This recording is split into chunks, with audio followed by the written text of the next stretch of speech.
Bentornati in studio. Prima della nostra pausa pubblicitaria avevamo accennato che saremmo tornati sui temi della società, lo facciamo con un illustre rappresentante di questo settore di cui oggi abbiamo molto bisogno, quello delle associazioni che si occupano dell'aiuto, dell'inclusione sociale. Lo facciamo con il presidente, con il fondatore della Fondazione Domus de Luna, Ugo Bressanello. Bentornato. Grazie, grazie. Oggi per noi era un'opportunità anche per toccare dei temi che voi avete affrontato di recente, su cui vi state impegnando da poco, ma anche per fare il punto su quelle che sono le iniziative che state portando avanti. Sì, negli ultimi giorni ci siamo parlati di sieropositività, ci siamo parlati del convegno che abbiamo tenuto all'Exme. In realtà la Onlus che si occuperà di questo si chiama Polo Positivo, è una Onlus la provocazione già. Sì. Noi grazie a loro abbiamo scoperto che ci sono tanti, decine e decine di ragazzi sieropositivi a Cagliari, in Sardegna.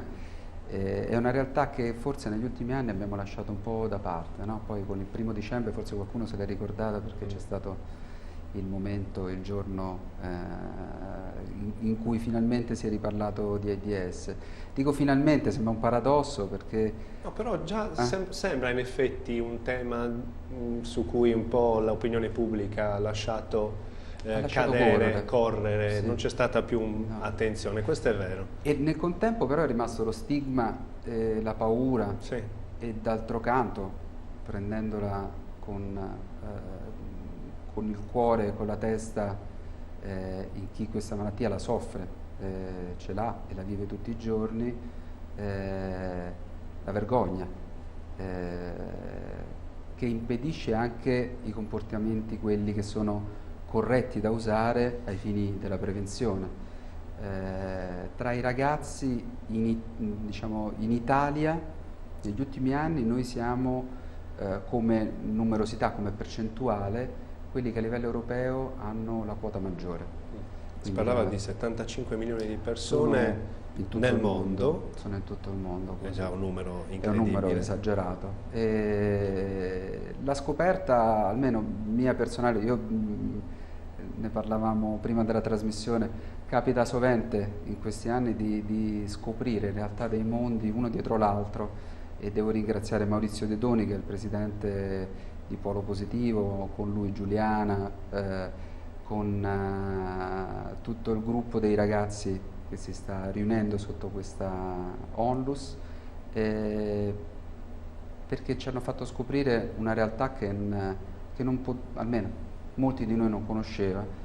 Abbiamo deciso di dargli una mano, di appoggiarli, quindi Polo Positivo è diventato un po' un altro inquilino, condomino dell'Exme, che oramai è un po'...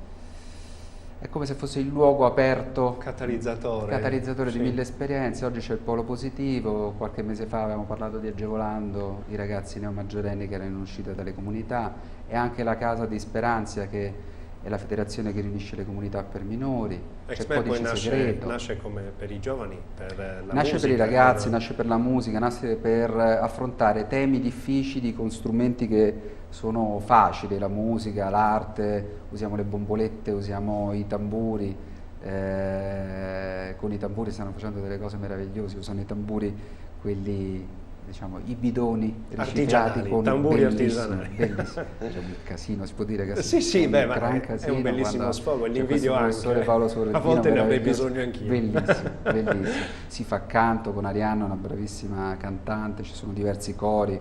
C'è una sorta di social zumba, la chiamiamo social zumba perché è una zumba sociale dove i bambini sono con le mamme, dove si usa la zumba non a fini così di performance, non la fitness, non la fitness, ma insomma a fini, diciamo, di socialità.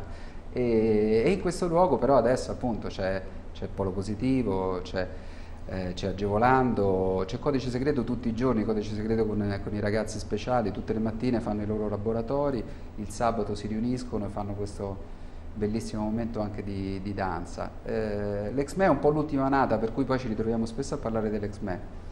Ma d'altronde si aggrega diverse cose. Ci sono tante cose, c'è tanta vita, ci sono i ragazzi del quartiere, c'è la scuola di calcio popolare adesso che abbiamo aperto nel campetto a fianco all'Exme, che sta andando benissimo. c'è stata la Fondazione Giulini con il Cagliari Calcio che adesso ha sposato l'iniziativa e stiamo facendo degli incontri nelle scuole con i giocatori e con...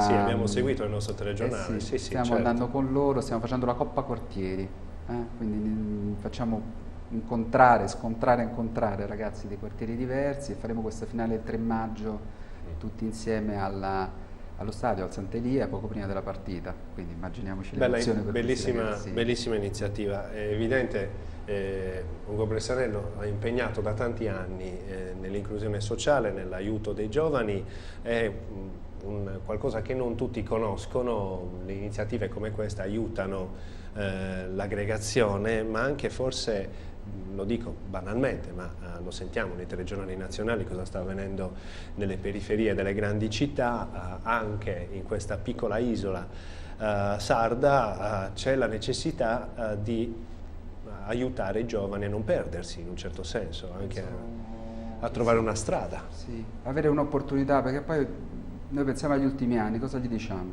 Che non c'è lavoro, che va sempre peggio, che è tutto nero, che ogni tanto scoppia la pandemia, poi ci accorgiamo che non era vero, però nel frattempo abbiamo creato un allarme mostruoso. È duro crescere oggi, c'è sempre stata la difficoltà nella crescita, è quello che poi permette probabilmente e ha permesso forse a tutti noi di sviluppare in un modo o nell'altro, no? C'è anche, dicevano i greci, la conoscenza nel dolore, nella sofferenza, nel passaggio. Che a volte forma molto di più. Però diciamo in questo momento c'è molta noia, c'è molta indifferenza, c'è molto vuoto, c'è molto nero, no? C'è molta indecisione, confusione. Questa non è una cosa che sicuramente aiuta a crescere. Avere dei riferimenti anche molto semplici, anche molto... per delle piccole guide. Essere banale, delle piccole guide, dei percorsi anche tradizionali. Noi alla fine cosa facciamo? In locanda facciamo da mangiare, diamo da bere. La locanda dei buoni e cattivi, per esempio, è un'iniziativa... È molto banale, molto semplice come cosa, no? Funziona benissimo, però su che si basa? Sul fatto che si aiuta anche ad avere qualcosa di cui vivere. Sì, sono più di 15 persone ormai che lavorano in locanda. Di diversa età comunque. Di diversa età, sono quelle che noi chiamiamo mamme, ma poi alla fine sono donne giovani tanto quanto forse i ragazzi. Sono persone che ognuno con la propria storia, nasce come, si chiamava Buoni e Cattivi perché l'idea era di dare soprattutto un'opportunità nuova, un momento di riscatto a chi veniva da percorsi che avevano avuto a che fare col carcere o comunque col penale. Ci siamo resi conto che avevamo creato un ghetto e quindi in questo ghetto invece quando abbiamo creato altro, abbiamo aperto, abbiamo mischiato altre esperienze che potevano essere quelle di una diversa abilità piuttosto che di un'esperienza in comunità per minori o di una mamma con un bambino, è esploso in positivo, è diventato tutto molto più bello, più facile. Appena è entrata la prima mamma, le parolacce sono tutte diminuite, anzi quasi scomparse. Si è trovato un equilibrio. Si è trovato un equilibrio, si mangia molto bene. Anche perché il rispetto è una cosa, forse il primo livello di una sana vita comune, sociale. Assolutamente sì, e che non è banale il rispetto di sé, il rispetto degli altri, delle regole, degli orari, anche solo far arrivare tutti quanti la mattina alla stessa ora o il pomeriggio quando inizia il turno. È difficile per qualsiasi datore di lavoro. Però sono cose facili, no? Cioè poi alla fine dico non ci dobbiamo inventare niente di che, noi abbiamo fatto questo, così come abbiamo fatto della musica, dell'arte, del calcio, cioè stiamo usando strumenti molto molto semplici per dare comunque un'opportunità di espressione, di aggregazione e quando è possibile anche di formazione e di lavoro. Alex Messi fa anche audiovisivo, per esempio. Quella è una iniziativa che si basa anche, immagino, sulle nuove tecnologie, sulla possibilità che le nuove tecnologie danno ai giovani. Facendo delle dirette su internet, ogni volta che ci sono i convegni trasmettiamo in diretta su xme.tv. Come avete fatto per il convegno? Come abbiamo fatto per i workshop Polo Positivo.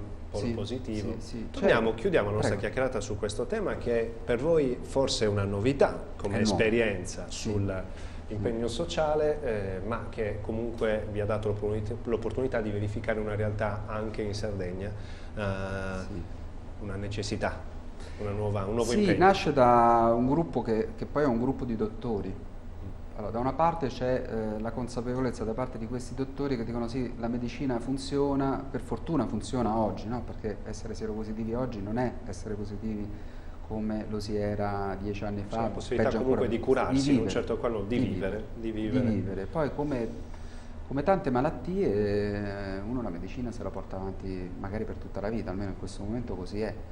Però vale per il diabete, vale per il colesterolo, per tanti problemi. Tante patologie. E in questo momento l'HIV è diventata una di queste. Se uno si cura e si cura bene, si controlla, può vivere. E se uno fa una prevenzione anche di piccolo buonsenso, può vivere anche insieme agli altri facendo tutto quello che fanno gli altri senza essere un untore, no? Come erano invece... ricordi probabilmente le comunicazioni che all'epoca si facevano, no? Con diversi anni fa.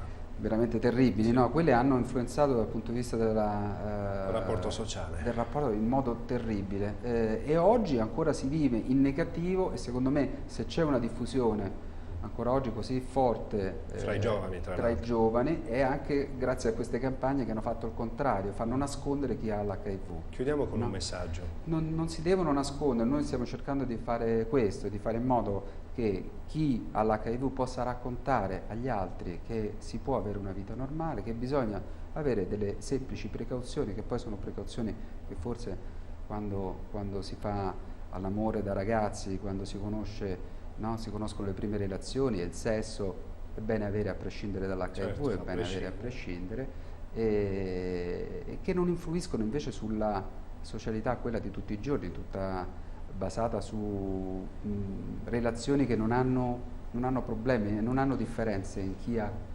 contratto l'HIV e chi non lo ha contratto. Si tratta di avere rispetto per se stessi e per gli altri. Sì, assolutamente sì. Grazie a Ugo Pressanello di essere stato con noi, di aver affrontato ancora una volta i temi sociali, un tema così importante come quello dell'HIV. Sicuramente avremo modo di approfondire e seguire i vostri passaggi e i lavori. Grazie di essere venuti.